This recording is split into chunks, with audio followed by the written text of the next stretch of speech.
but we had really wanted this to be a much more discursive, conversational panel anyways, especially coming in after lunch, after the keynote.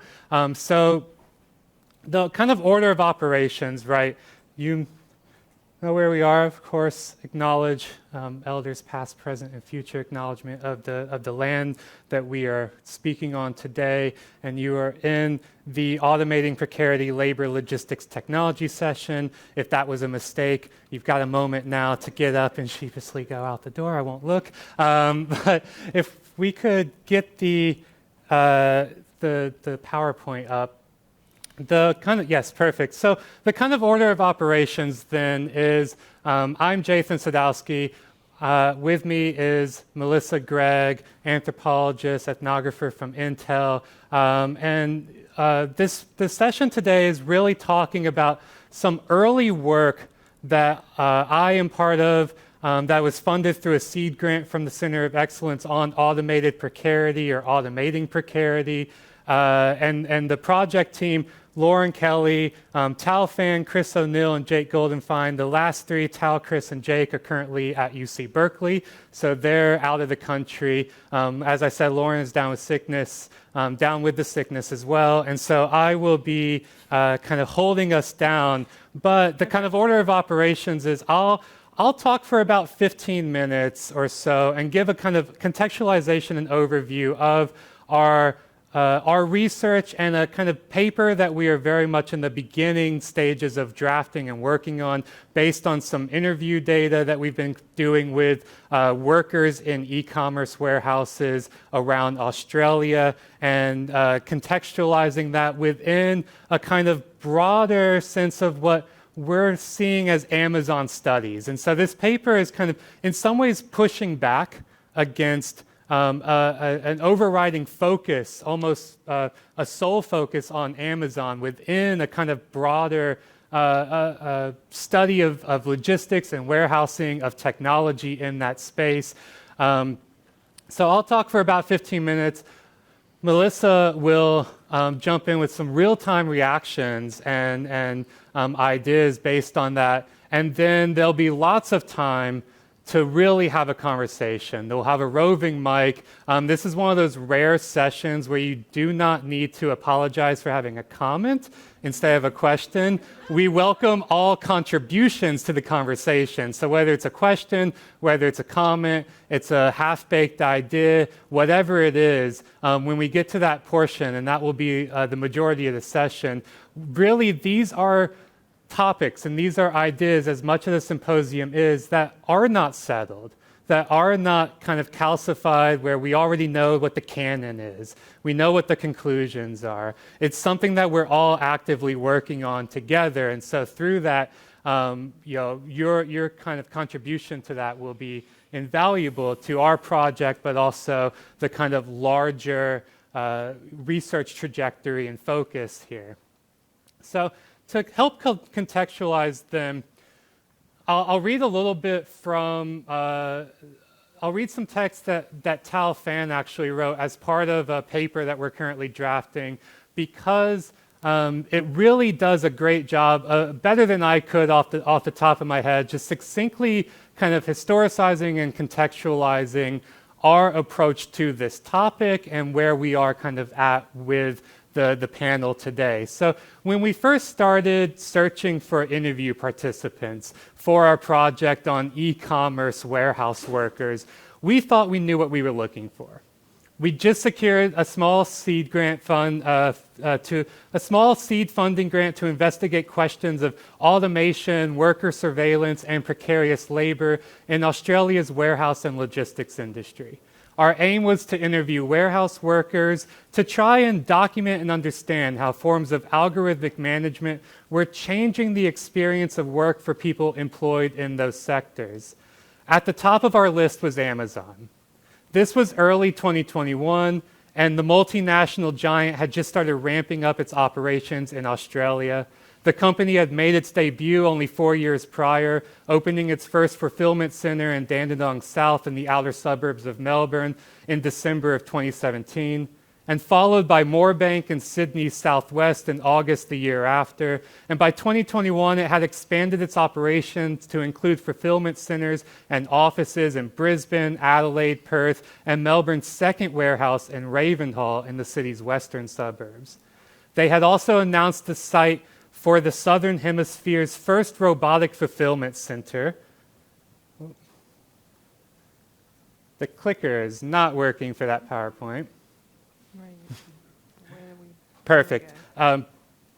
So they had also announced the site for the Southern Hemisphere's first robotic fulfillment center in Sydney's Oakdale West Industrial Estate, a move designed to double Amazon's operational footprint in the region with just this one warehouse, which has just recently cut the tape on. Scott Morrison was there to cut the tape on this warehouse to open it, which really shows how big this warehouse kind of looms in the imaginary of the e-commerce economy within Australia, that the Prime Minister would go there to kind of launch the opening of the warehouse. And so, at the same time, the company's reputation as a ruthless employer had well preceded them. For years, Australian readers had been exposed to the seemingly endless stream of stories and investigative pieces describing in gratuitous detail the backbreaking conditions across its international facilities, the effect of the infamous Amazon pace on the mental and physical health of workers, the operating model that churns through employees and systematizes low-wage and precarious hiring arrangements, the daily rituals of chanting and affirmations that cultivate deranged cultures of toxic productivity, and the targeting of low-income and racialized neighborhoods with fulfillment centers, creating air pollution, noise pollution, congested streets, and unusable roads for pedestrians and cyclists. And since 2019, headlines had already begun to appear in national newspapers outlining the experiences of workers in Australian warehouses. So only 2 years after its opening, less than 2 years after its opening, we started getting investigative pieces. We started getting articles from the Sydney Morning Herald, for example, describing the workplace as, quote, cult-like hellscape. The Financial Review covered stories of workplace discrimination against casual, pregnant employees. And the ABC released a gamified long-form story illustrating the demanding regimes required to meet pick rates and the stress of insecure income associated with casual labor hiring arrangements. So, alongside those kinds of articles, though, that kind of spoke more generally about the conditions of Amazon's warehouses, many of which were, as I'll talk about, were preceded by more of the same from the American operations of Amazon, right? Like us, I think a lot of people were eager, they were ready, they were willing to look for the blood, right? If it bleeds, it leads. They wanted to find those stories, and they exist. We're not saying they're made up at all. But at the same time, if we get less general, it is also very interesting to see how the stories about the robotic fulfillment center were covered. So here I have a bunch of the logistical sublime of Amazon by the numbers. All of these numbers were included in articles from 9 News, in Sunrise, in the ABC, in the AFR, right? In the same kinds of places that we're running long-form investigative pieces detailing the brutality of labor conditions there, would at the same time run essentially press releases from Amazon Australia that were all about the logistical sublime of the warehouse. We have $500 million project, 1,500 jobs, 20 million items in this one robotic fulfillment center, 200,000 square meters large, as big as 24 rugby league fields or 2 Bondi beaches, 37,000 yellow storage pods, 200,000 nuts and bolts, 13,500 tons of Australian steel, acres of finely polished concrete. You would never find that kind of logistical industrial sublime about running in these kinds of places, but it was rapturous, right? It was truly rapturous in a really interesting and bizarre way, and a way that was very clearly press release material, because these same kinds of numbers would be echoed often in the same structure or same placement of the article across many, many different media outlets. So, I believe in coincidences, but I don't believe in the coincidence of 10 journalists independently standing up and saying, this looks like 24 rugby league fields to me. So that's interesting, though, because I think it also, outside of the headlines, the topic of Amazon labor and precarious life was also reaching a fever pitch in academia, right? We were experiencing the peak of what we might now call Amazon studies, a burgeoning collection of primarily ethnographic, sociological, political, economic, and theoretical insights into the capitalist arrangements driven by the scale and power of big tech firms as understood through the prism of Amazon. Within these studies, Amazon operates as a marker for both the general and the specific. Amazon's specific operational model, its organizational logics, its strategy for capital accumulation, its extractivist ideology, its size, its hubris, its callousness, are all taken as proxies for the broader problematic of fundamentally unsustainable forms of capitalist growth dependent upon human and planetary exploitation. Amazon Studies also emerges alongside the turn in critical digital studies towards examining the forms of human labor that power AI systems. And here I'm thinking of works by scholars such as Lilia Rani, Mary Gray, Sarah Roberts, and of course Melissa Gregg. These scholars have provided much needed critique and perspective on the experience of the micro workers who perform the essentially unautomatable task of data labeling, content moderation, rare earth mineral extraction, and the management of e-waste. In the context of Amazon Studies, this has taken the form of studying the experiences and conditions of labor for MTurk workers or on the Mechanical Turk platform, the pickpackers in the fulfillment centers around the world, the drivers completing first and last mile delivery, and the various beneficiaries embedded in different sites and different stages of the product life cycle, from everyday consumers and to regional managers and CEOs like Bezos or now Jassy. And it's no surprise that Amazon has emerged as a central figure for analysis within scholarly discourse. Amazon is the exemplar for 21st century digital consumerism. It is the platonic ideal for the nightmare of 21st century monopoly power behind the smokescreen of the AI economy. And I mean, I also, I had a book that came out in 2020 where in that book I talk about how by happenstance, my book became something of a book about Amazon, not because I set out to, but because everywhere I looked in the scope of smart technology and digital capitalism, there was Amazon doing something, right? And doing it big, doing it at unprecedented scale with unprecedented ferocity. It's all about, as Jeff Bezos' favorite word, and in fact, if you go to relentless.com, it redirects you to amazon.com. Relentless is the catchphrase for Amazon. And at the same time, we don't begrudge that at all. It's absolutely really important to study Amazon in this kind of context of ADM and warehouse, ADM and logistics, and so on.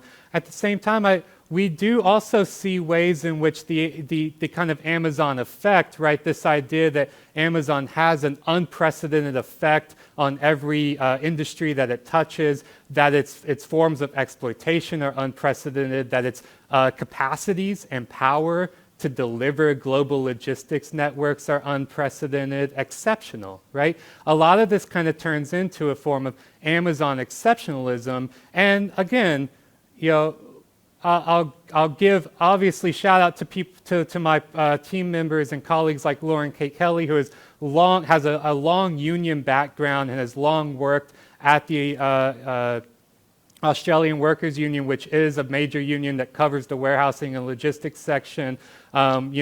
my work, Tal's work, Chris's work, Jake's work, we all have this kind of a larger context within the kind of logistics studies within this sector, within understanding capitalism as a logistical network. But we also, in this project, self-admittedly, got sucked into the Amazon effect, right? We were like, well, now we can do a project on this. Now we can secure some funding because Amazon has entered Australia. Now we can replicate studies that we've seen other places where Amazon has operated longer because now Amazon has entered Australia. And as we were doing so, what really redirected us away from this and started opening our eyes to three different exceptionalisms I'll quickly speed through was our interviews with workers, right? When we actually sought out to interview workers at e-commerce warehouses in Australia, we looked for Amazon Australian workers, but obviously it's a drop in the pond compared to the already well-established native Australian e-commerce sector. So what we ended up doing is talking to workers working at warehouses at these companies, other companies, both bigger and smaller, and really starting to challenge some of our preconceptions about the exceptionalisms of the Amazon warehouse. And I'll go through some of these, right? So exceptionalism number one is this idea of the universal warehouse.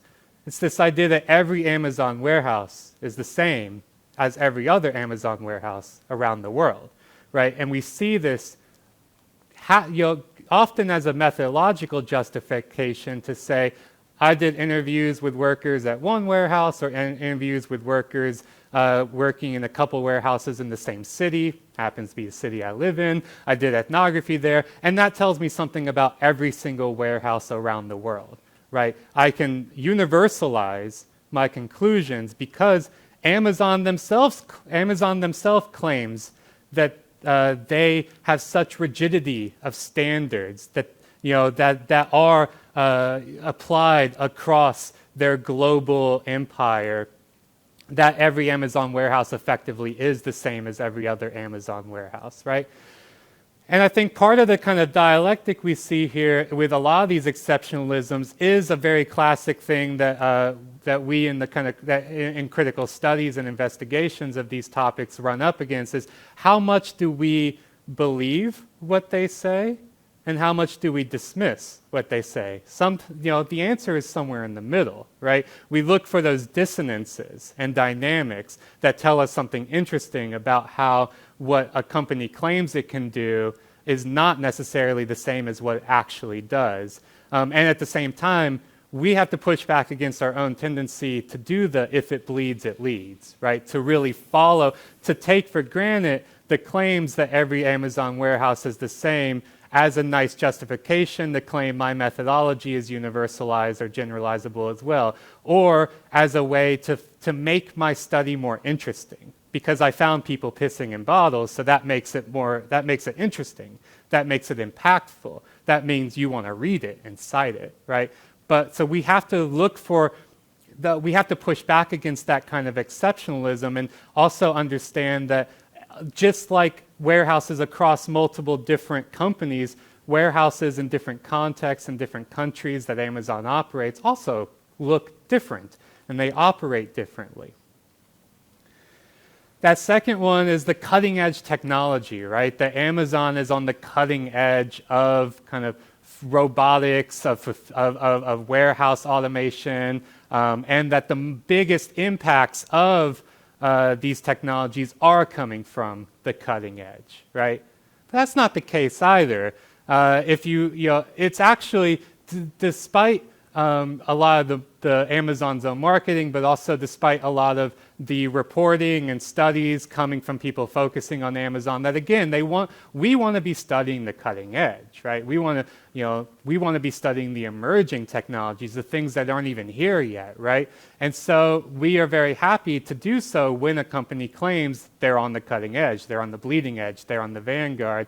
But in reality, a lot of Amazon's robotic technologies are a few years behind the curve. They haven't advanced so far since Amazon bought Kiva and turned it into Amazon Robotics. Other companies and warehouses have far exceeded the abilities portrayed by a lot of Amazon's robotics. And at the same time, the focus on this, the exceptionalism of the cutting edge, belies the fact that some of the most important and impactful warehouse technologies, forms of automated decision making, are not coming from the pattern analysis of a wristband that shocks you if you don't move in the exact Tayloristic, optimized fashion.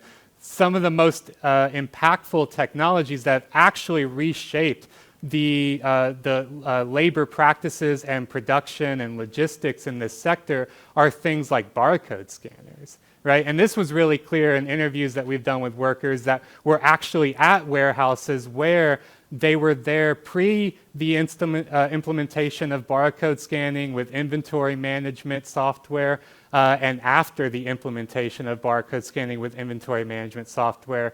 And that caused a larger leap in the changes of the workplace, labor conditions, labor practices, and pace than any other form of automation or robotics that these workers have seen across different warehouses, right? So it's oftentimes the old stuff that's having the most impactful impact or consequences on the things that we are interested in studying and understanding. That third one then is that Amazon is the worst of the worst, right? That nothing, it is the cult-like hellscape, as Sydney Morning Herald put it. And if anybody knows anything about my work, I'm not the one to say, actually, Amazon is great and it's all fine and dandy. I've only ever used harsher language in my work to describe Amazon than cult-like hellscape. But at the same time, I think it is interesting, and this is where we as I as a political economist, others in our project team as anthropologists or media studies or law or legal studies, where we really do have to run up against that idea of how much do we believe our interview participants? How much do we believe the workers in what they tell us? When they tell us that their job at an Amazon warehouse is one of the best jobs they've ever had, is it because working at an Amazon warehouse is objectively good and awesome and the pinnacle? No, it's because it's maybe not the worst of the worst for these people, that they have had much worse jobs. And we hear this most often from immigrants who are, that they have had much worse jobs, and that this is actually quite nice. It's, working in the Amazon warehouse. So then the question becomes not apologia for Amazon, actually, which is what they would like, right? Actually, we're great. We're providing really good jobs. We want to be, as their slogan is, the best employer on earth, right? But instead, it is about doing that tough work of walking the dialectic, right? Of recognizing that it is awful and there are really truly awful things, and technologies and management practices and bureaucracies and organization and management and capitalist imperatives and all that stuff contributes directly to that. At the same time, it's not the worst of the worst, and that tells us something about the larger labor conditions and larger political, economic, and socioeconomic system that people live within and move within, right? And a lot of these exceptionalisms, and I'll kind of leave it there, to bring it back, right? A lot of this is about shoring up our critiques of Amazon, of larger practices within the broader logistics and warehouse sector, by on one hand not overblowing them, on the other hand not completely accepting everything that we're told is the case, and then just flipping it, right? Just repeating marketing language, but with a kind of shitty tone in our voice, right? Which is unfortunately what a lot of critique does kind of boil down to, but instead really having a much more empirically grounded, but also much more critical in a really tough sense of like actually observing and critiquing the world with sober senses and trying to make sense of it as it exists, right? Rather than as we want it to exist or as we think it exists. And that's a lot, it's a lot harder to do that. But if anything, in our interviews with people working in these sectors, it's made it obvious that it's harder, but it's much more necessary to do that kind of work. So I'll leave it there. And great. So we've got 25 minutes. I'll hand it over to Mel for some real-time reactions, and this is truly real-time reactions. Yeah, you saw me. and then we'll open it up to much broader discussion. Okay. Well, that was amazing. So that we can all take a breath. One of the first things that I was thinking through as you were talking about the specific timing of the Australian expansion was how the locations were being selected. So for those of you who don't know, I usually live in the United States. I work at another company with a large footprint on the globe, Intel Corporation. And there is one geographical dot point that I thought might be fun to share to start the discussion.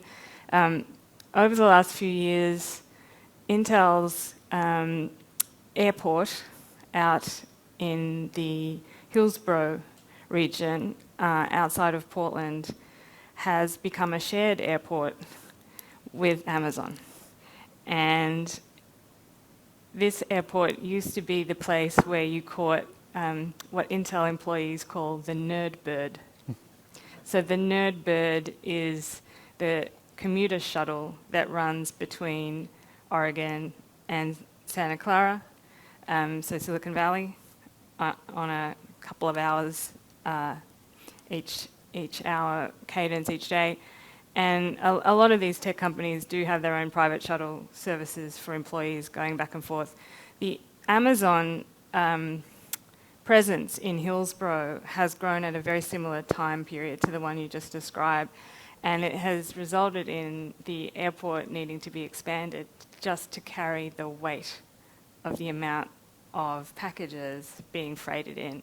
So for a number of decades, that airport was a very hokey, small, tiny airport where you knew the name of the person that did the rental cars, and now it's become just a real hub for exactly the kind of logistical expansion that you're talking about. And one thing that is important for me to try and think through in some specificity is the interrelationship between some of these companies. So those sorts of deals or those sorts of arrangements where one tech company and another are sharing infrastructure that is completely privatized and operating on different regimes of recognition and participation than an ordinary consumer or citizen would be aware of. It's very mutually reinforcing, and there are many more things that we could talk about when we're figuring out the relationships between entitlements between workers at different levels of the company. So the other thing I noticed about the places where these sites were being selected, having lived in Sydney, just the very image of opening anything in Western Sydney with a Prime Minister is extremely interesting to pay attention to. But also given the cultural history of identification of the working class with Western Sydney, made me wonder in your description of the workers enjoying these jobs, how much this is a relief that there are paying jobs continuing to be produced in these regions where steady work has not always been forthcoming. And that's also the result of a lot of arrangements around the offshoring of manufacturing jobs, and particularly for many of the migrant workers that are also living in Western Sydney. Migrant workers that would have had much more predictable, stable income in manufacturing at a different period in Australian history too, right? So there's something about the logistical sublime that you pointed to, but there's also, I would suggest, pushing the sublime language here, a romantic sensibility, that there may be some hope coming back to the idea that one can make a living with their hands. And to me, that's a really open question, right? Whether these logistical platforms are actually creating work that is fulfilling in the same way that a craft or a capacity to make was sometimes a source of celebration for other previous versions of labour identity. So whether there's a romantic sensibility attached to that idea that there will be labour again, or whether this is also another version of what Lauren Belant would call cruel optimism. You know, this attachment to the idea that labour as a source for identity will be returning could be an obstacle to the very forms of organising that I think you're asking us to consider. Pointing out the imperial dimension to a company like Amazon is almost common sense at this point, but one thing that is worth adding nuance to, I think, is the layers of work that these benevolent organisations are suggesting are possible. So whether you're working in logistics, whether you're working in delivery, whether you're working on Amazon Mechanical Turk, or whether you're working in the area that I now know more about, the sustainability sector, or you're designing the next way of picking up groceries that's more and more convenient for a busy parent. All of these workers taking some of their reassurance of employment from the same company brand have very different experiences. So the value of what you're doing, interviewing those workers who tend not to be the ones that have a voice, is really important scholarship. But I'm also reminded of how the New York Times story on the experience of work, even in the most prestigious Amazon jobs, did make it sound like, what did you call it, the cult-like hellscape that the Sydney Morning Herald described. It made me wonder what Silicon Valley affiliated company today is not considered a cult-like hellscape. I've just come back from a conference in Europe where a very traditional conference on organisation studies had a whole sub-theme dedicated to Silicon Valley. And I still don't think that traditional management and organisation studies have really come to grips with the way that digital capitalism in particular has changed the way that we even think about the corporate form, because we've both probably written a lot about platforms and the platform economy and the different ways that platforms have evolved, from multi-sided markets all the way through to an Amazon or an Alibaba today. What's also really important, I think, in this kind of discussion with this audience is how culture, geography and history, particularly those histories of migrations that I mentioned briefly in the Australian context, but also make sense in places like China, where I remember almost exactly the same words coming from a research colleague in the US who'd studied Foxconn workers and who'd said that for them, working at Foxconn, a place where, let's be clear, people had been killing themselves because they were so desperate to escape the prison-like existence of having to live on the campuses of these factories, that for other workers, particularly rural migrant workers who had not had money to feed themselves, this was a good experience by comparison. So there is a lot there that you're alluding to, but I did want to mention some of the regional aspects to both my own personal experience observing from within a different region, but also within an industry world at the moment. But also the different ways that the perspectives, the social science and humanities are really important when we're trying to convey what this feels like on the ground for people, leaving aside the many conveniences that these companies are providing. It's always really important that we match that with the voices that aren't heard, even in journalism, because as you said as well, the genres of journalism that bring labour to our attention in mainstream journalism, for example, aren't always adequate to keeping up with the way things are today. So I have many more real-time observations, but we wanted to hear from you. So we also have a live chat going on that I'm fascinated to see what they're saying. So perhaps I can do that while you take a look at. Sure. Yes. Any further? Please. As I said at the beginning, questions welcome, but as are comments, unique contribution to the conversation. Please. We've got a roving mic going so people on Zoom can hear as well. Yes, please use the mic for our Zoom friends. I don't know. Hello? Is that working? Oh, cool. I can't hear it back keep myself. talking. I guess the thing that comes to mind for me when we talk about precarity and automation is like, I guess sort of where we see it going in the future. And there's often this sort of like fear around automation and job loss and things like that. But I think it's sometimes, or interesting at least, to draw back to the point that like automation could potentially be a really fantastic thing in these sort of warehouses if we had sort of a broader structural system that wasn't dependent on work and wasn't dependent on, like if people had a way to live without all that. So I don't know, that was not really a very useful comment, but I've just been thinking about sort of like how we might see it going forward and sort of like idealistic perceptions of that. And I don't know if you've got any thoughts about that at all.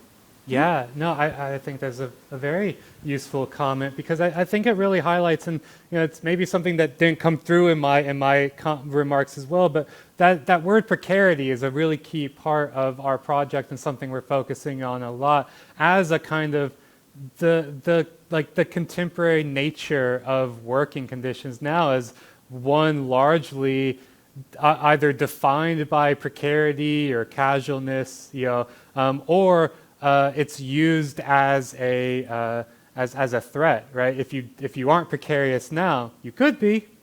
So be thankful for what you have. And I mean, even within academia, I have heard many people say, "Oh man, I'm just thankful I have a job. I don't care what I have to do."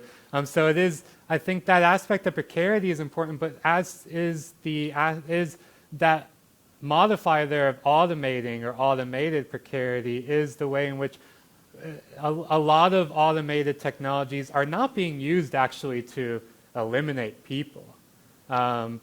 People are still necessary because the technology is just not advanced enough to replace people to the degree of doing things that require manual dexterity, for example, and things like that. You need people. It's instead, it becomes this question of who's serving who, right? And I think a lot of these technologies are built in such a way that you have workers serving the technologies. What you're getting at is a complete inversion of that. Shouldn't automation be serving us, right? Shouldn't it be making work easier, making it faster, making it simpler, eliminating work that, the bullshit jobs and the really tough jobs that people shouldn't be doing? The fact of the matter is that as long as labor is cheaper than real capital in the sense of investment in these technologies, that won't be the case. And as long as the imperatives driving the design and development and implementation of these technologies, that won't be the case.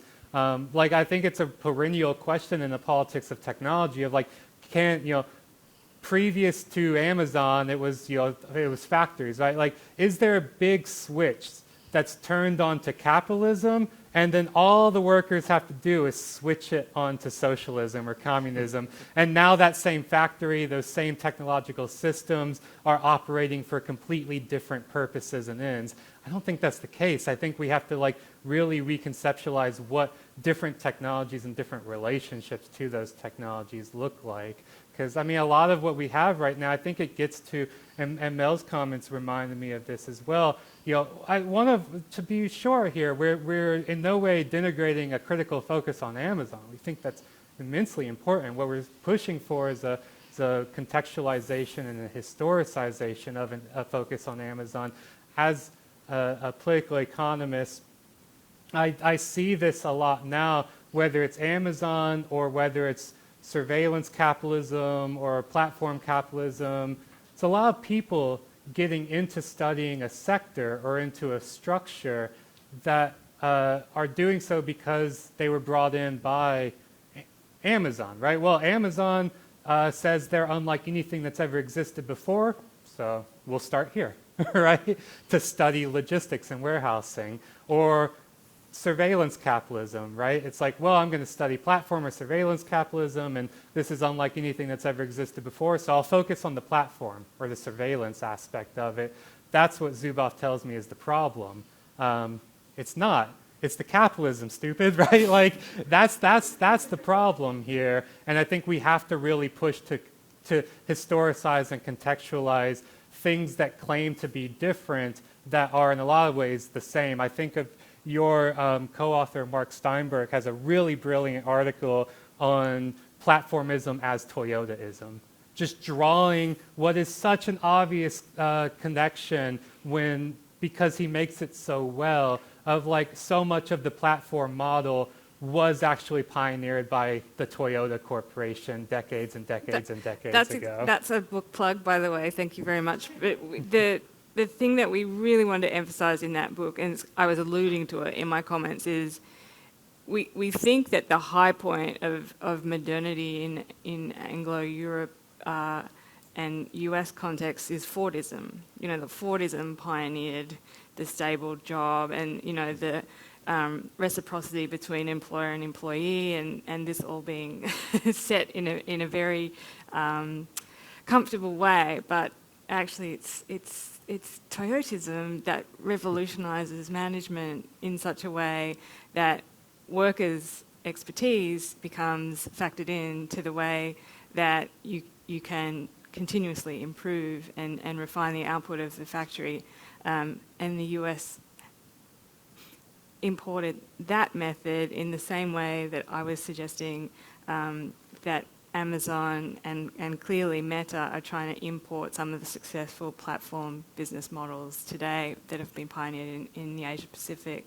And that was going to be another point that, sorry, this is like another dot point that might be fun from a business point of view, given that that's what I work in now. But the point you were making about the Australian retailers is interesting too, right? Because whether it's Best Buy or Harvey Norman or all of these different Australian bricks and mortar stores and American bricks and mortar stores that are being disrupted by Amazon's e-commerce model too, they're the ones that are being made precarious. Like, if you want to talk about precarity at the level of worker, that's one thing, but there's also this incredible disruption that these platform companies have created to traditional retail. And that has happened at the same time as COVID, where a lot of these companies had to rethink how they engage with their traditional customer base because they take for granted, or had taken for granted, that people walk into stores and they drive cars to malls. And COVID changed all of that to the extent that now suburban-based consumers are starting to act like urban-based China consumers, which is where a lot of these delivery platforms first really took off. Sorry. See how much we can talk on one comment.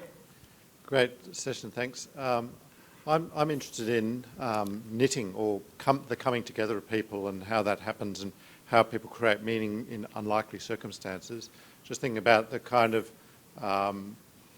similarities between some of the debates around the factory in the 19th century and what's now being talked about in relation to Amazon and e-commerce and so on. I mean, there are a lot of similarities in the themes around depersonalisation, loss of autonomy, loss of control over time, and all of these kind of things.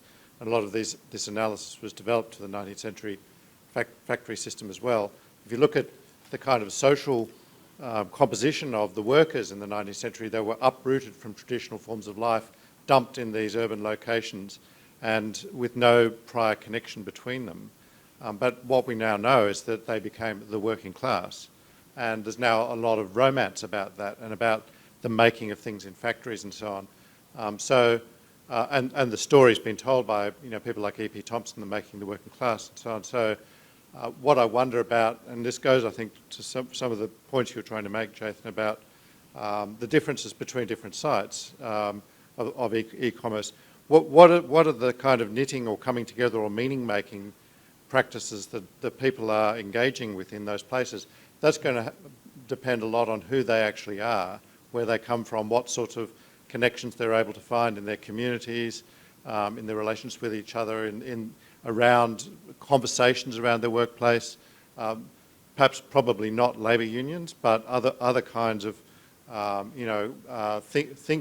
collective thinking about the nature of their work together and their common lives outside the workplace as well. So I'm just interested in that. Yeah, no, it's a really, really good question.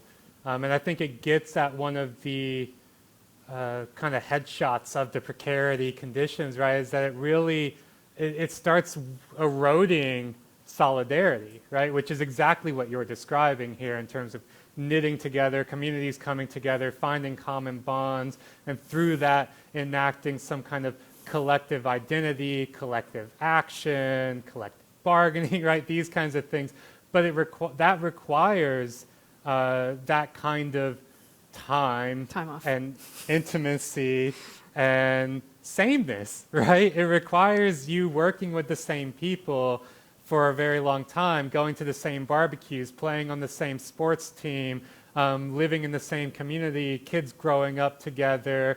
That's the strength, right? And a lot of what we see with what we term a kind of burnout by design in the organizational and operational manner of companies like Amazon, but it is also the gig economy, platform companies, and a lot of other companies are adopting this, and sectors are adopting this, is that it erodes the ability to do that because so many of the people who we interviewed, the warehouse workers we interviewed, a lot of them worked for temp agencies or labor hire agencies, and so they're moving constantly from location to location, company to company.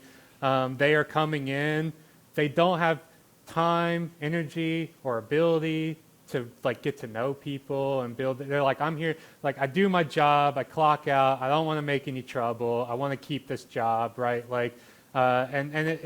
It's really powerful. I think one of the most powerful things that capital has done to kind of claim even more power away from labor has not been through the kind of direct conflict with labor. It's been through changing the rules of the game, through structural conditional changes that have sapped and eroded power away.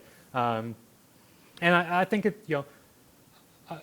I think some of that is starting to change because people are recognizing, and the pandemic was a huge boom in that. We see this at least in the U.S. with some of the attempts to unionize, some successful, right? Not just Amazon, but also companies and sectors that have largely been had no unions in the U.S.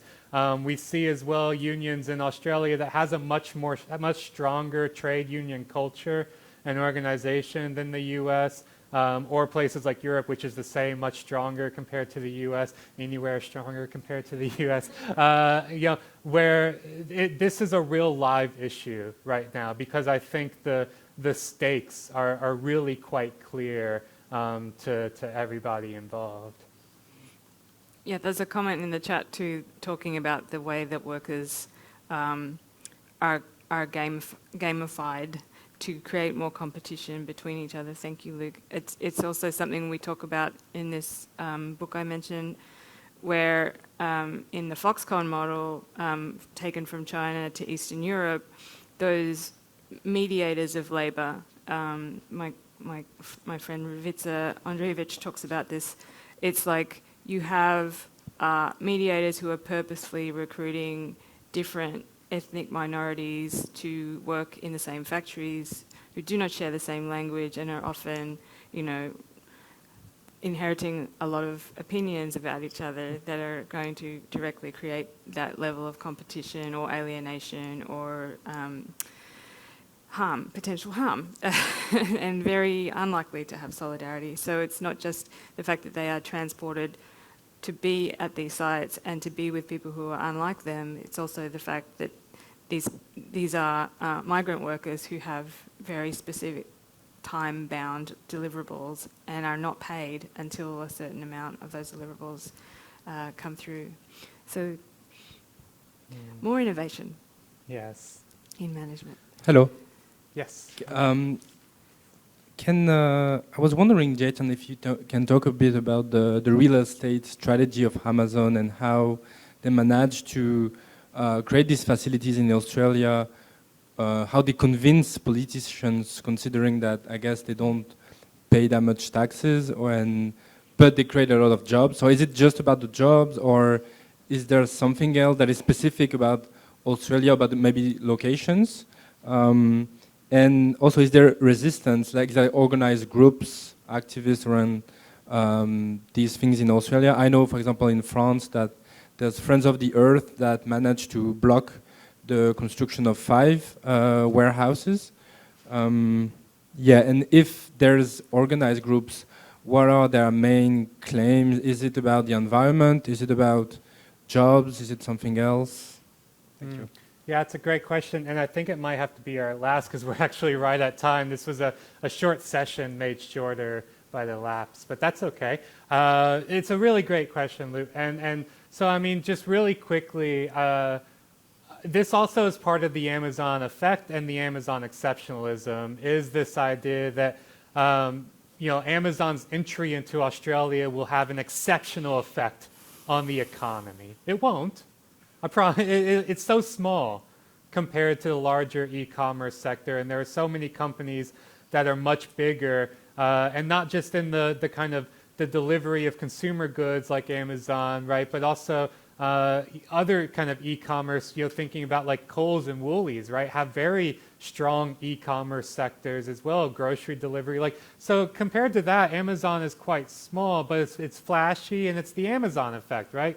Politicians are really excited that Amazon is here because that means jobs, it means investment, it means money, right? And Amazon also trumpets this, right? It's all about the numbers, right? 1,500 jobs for this one warehouse, plus many, many more jobs during peak seasons, holiday seasons, right? Where they're bringing in temp workers and casual workers by the bushelful, and also, they're opening offices, and also this means that AWS, right, Amazon Web Services, is going to come in and expand and open more. So, right, it's that kind of language. Nobody wants to be seen as anti-economy, anti-innovation, and so they're happy to bring that in, even though there have also been parliamentary hearings about, bringing in Amazon's director of operations for Australia and questioning him about the labor conditions and stuff, right? Some of this is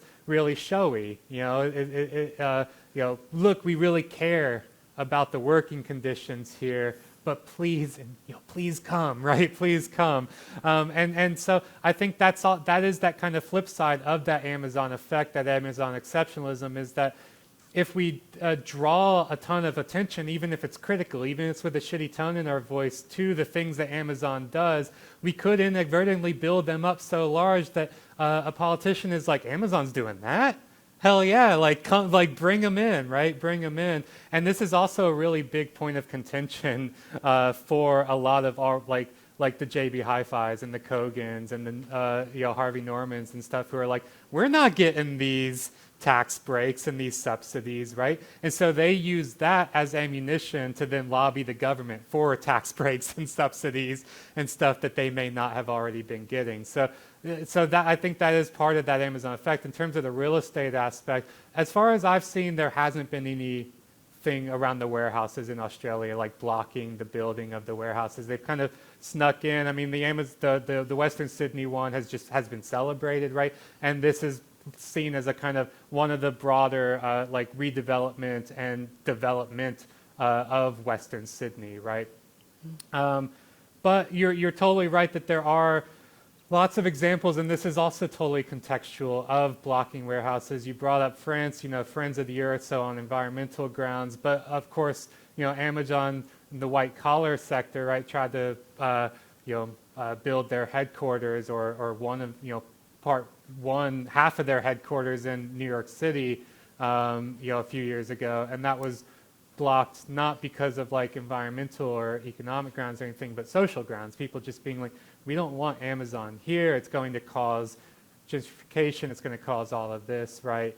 And so that blocked. So there is also, there is a lot of ability and a lot of possibility to like stand in the way and stop or impede, Amazon's plans in all of these ways. And I think that is also something really important, of course, and be realistic about the ability to do that, but recognize that it does happen. And I will hand the last word to Mel, and I think we need to wrap up.